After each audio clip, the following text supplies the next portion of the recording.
Olá, amigos e irmãos, sejam bem-vindos. Estamos aqui unidos em oração para mais um Evangelho no Lar, dando continuidade no Livro dos Espíritos de Allan Kardec, dando continuidade no capítulo 1, abordando os temas Atributos da Divindade, questões de 10 a 13, e Panteísmo, nas questões 14 a 16, que serão lidas e interpretadas por nossos irmãos Ellen e Carlos. Eu, Maria Helena, convido a todos para a nossa prece inicial, pedindo a orientação da espiritualidade maior para que possam nos assistir e orientar. Que possamos, nestes momentos, Senhor Jesus, receber as Tuas bênçãos, ó Pai. Que a Sua luz se faça, Senhor, para que possamos absorver todos os ensinamentos que serão transmitidos a nós nesses estudos e que possamos colocá-los em prática, absorvendo esses conhecimentos, e tendo o entendimento necessário para que possamos também aplicá-lo no nosso dia a dia. Que Jesus abençoe a todos. Olá, hoje nós falaremos sobre atributos da divindade, a partir da questão 10 do Livro dos Espíritos de Allan Kardec. O homem que pode compreender a natureza íntima de Deus? Não, é um sentido que lhe falta. 11. Será dado um dia ao homem compreender o mistério da divindade? Quando seu espírito não estiver mais obscurecido pela matéria e pela sua perfeição, estiver próximo dele, então ele o verá e o compreenderá. A inferioridade das faculdades do homem não lhe permite compreender a natureza íntima de Deus. Na infância da humanidade, o homem confunde frequentemente com a criatura, da qual lhe atribui as imperfeições. Mas, à medida que o senso moral se desenvolve nele, seu pensamento penetra melhor ao fundo das coisas, e dele se faz uma ideia mais justa e mais conforme à sã razão, embora sempre incompleta. Nós estamos ainda muito imperfeitos, né? Muito infantis para entender a real dimensão do que é Deus, a real dimensão da sua divindade. Nós ainda nem sempre conseguimos senti-los dentro de nós, né? Sentir o poder de Deus dentro da gente.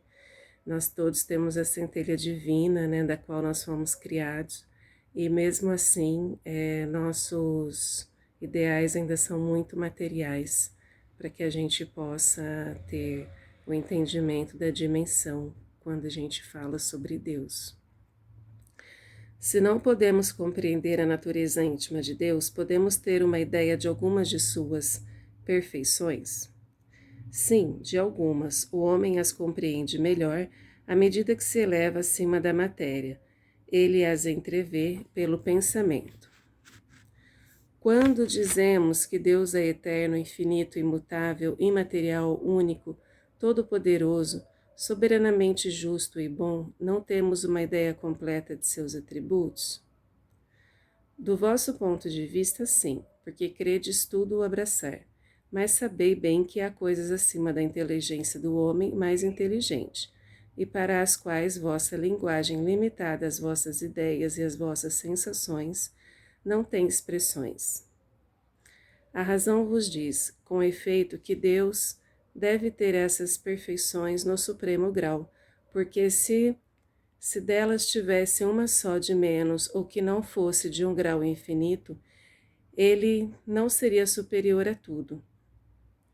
E por conseguinte, não seria Deus. Por estar acima de todas as coisas, Deus não deve suportar nenhuma vicissitude e não ter nenhuma das imperfeições que a imaginação pode conceder.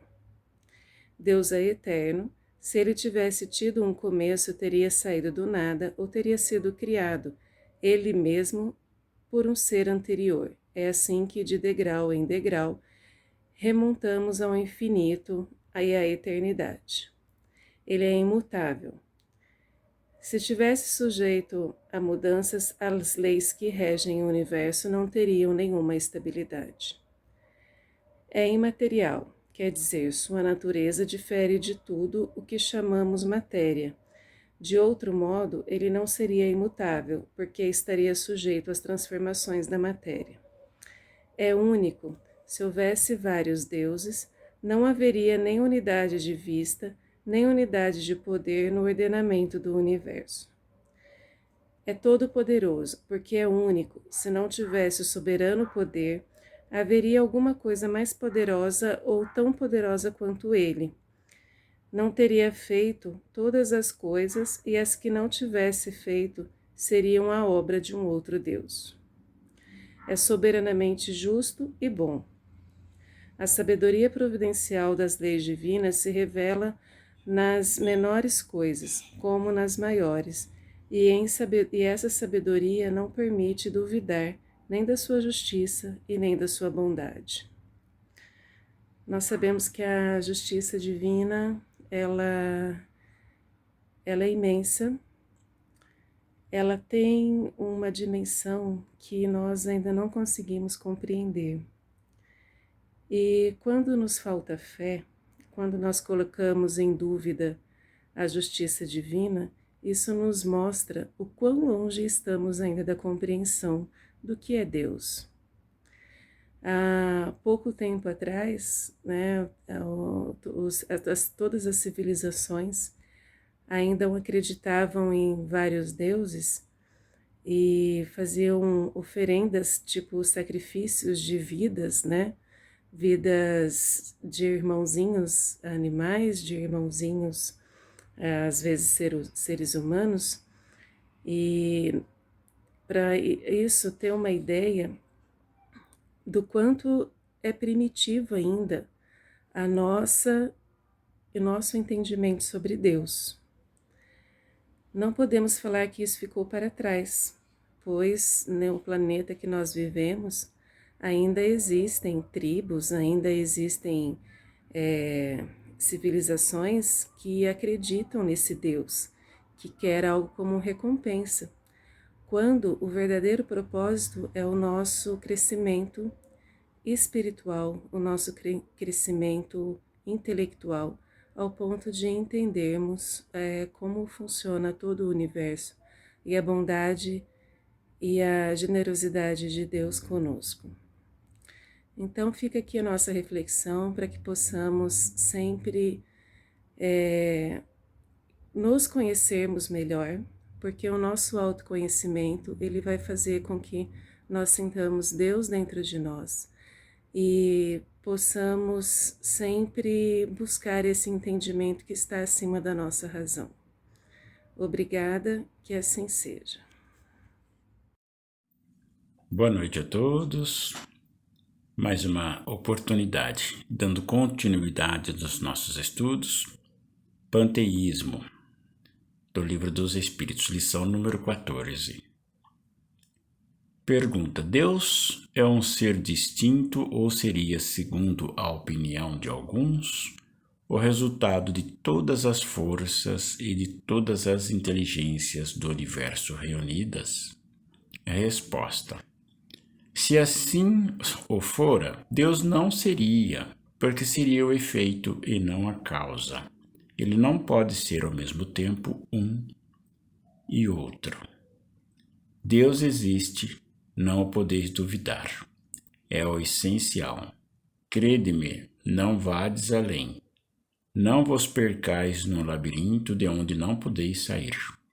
Isso não vos tornaria melhores, mas talvez um pouco mais orgulhosos, porque acreditaríeis saber o que na realidade nada saberíeis. Deixai, pois, de lado todos esses sistemas. Tende muita coisa que vos tocam mais diretamente, a começar por vós mesmo. Estudai as vossas próprias imperfeições, a fim de vos desembaraçar delas. Isto vos será mais útil do que querer penetrar o que é impenetrável. Aqui nesta lição, ele coloca essa situação do panteísmo, nos colocando, dizendo que Deus, ele é como um todo. Nós não podemos dizer que Deus é um ser único, uma pessoa. Nós nos colocamos de uma maneira mais ampla. Então ele fala para que a gente, às vezes, precisa estudar os nossos problemas, as nossas situações, e nós vamos encontrar Deus nos nossos caminhos, porque Deus está em todos os lugares, não num único ser. Quando a gente fala, por exemplo, do ser, um ser distinto, como está logo no início, não se pergunta quem é Deus, como se fosse um ser, mas o que é Deus? Mas que é Deus? Então, não quem é Deus, Então, são coisas que nós vamos estudando gradativamente. Na questão número 15, que pensar da opinião segundo qual todos os corpos da natureza, todos os seres, todos os globos do universo seriam parte da divindade e constituiriam pelo seu conjunto a própria divindade, ou seja, da doutrina panteísta? Resposta: o homem, não podendo fazer Deus, quer ao menos ser uma parte dele. Aqueles que professam esta doutrina pretendem nela encontrar a demonstração de alguns atributos de Deus. Os mundos sendo infinitos, Deus é por isso mesmo infinito. O vazio ou nada, não estando em nenhuma parte, Deus está por toda parte. Deus estando por toda parte, uma vez que tudo é parte integrante de Deus, ele dá a todos os fenômenos da natureza uma razão de ser inteligente, que se pode opor a esse raciocínio. A razão, na resposta, a razão reflete maduramente e não nos será difícil reconhecer-lhe o absurdo. Esta doutrina faz de Deus um ser material, que, embora dotado de uma inteligência suprema, seria em grande o que somos em pequeno. Ora, a matéria se transformando sem cessar. Se eu fosse assim, Deus não teria nenhuma estabilidade e estaria sujeito a todas as vicissitudes, a todas as necessidades, mesmo da humanidade. Faltar-lhe-ia um dos atributos essenciais da divindade, a imutabilidade. As propriedades da matéria não podem se aliar à ideia de Deus. Assim, o rebaixar em nosso pensamento e todas as sutilezas do sofisma não chegariam para resolver o problema de sua natureza íntima. Não sabemos tudo o que ele é, mas sabemos o que ele não pode deixar de ser. E esse sistema está em contradição com as suas propriedades mais essenciais. Ele confunde o Criador com a criatura, absolutamente como se quisesse que uma máquina engenhosa fosse uma parte integrante do mecânico que o concebeu. A inteligência de Deus se revela em suas obras, como a de um pintor em seu quadro.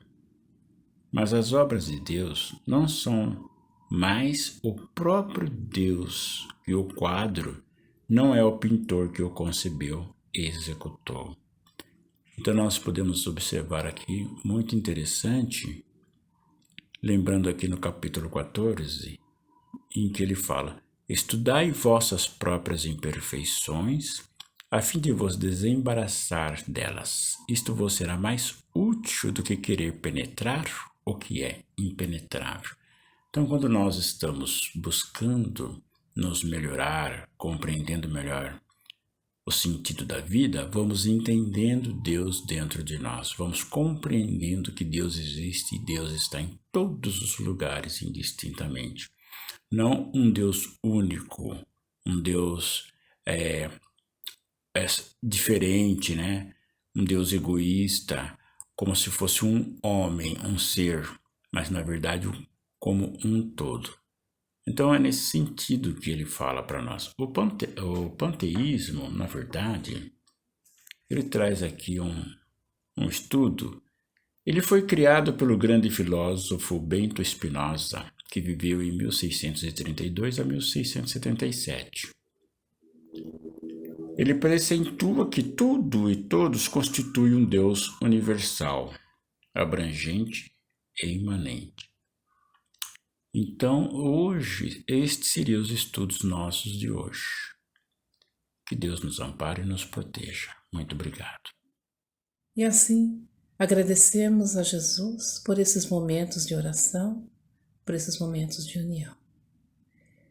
E pedimos a Jesus que continue nos fortalecendo, nos orientando e que possamos transmitir esse amor ao nosso próximo.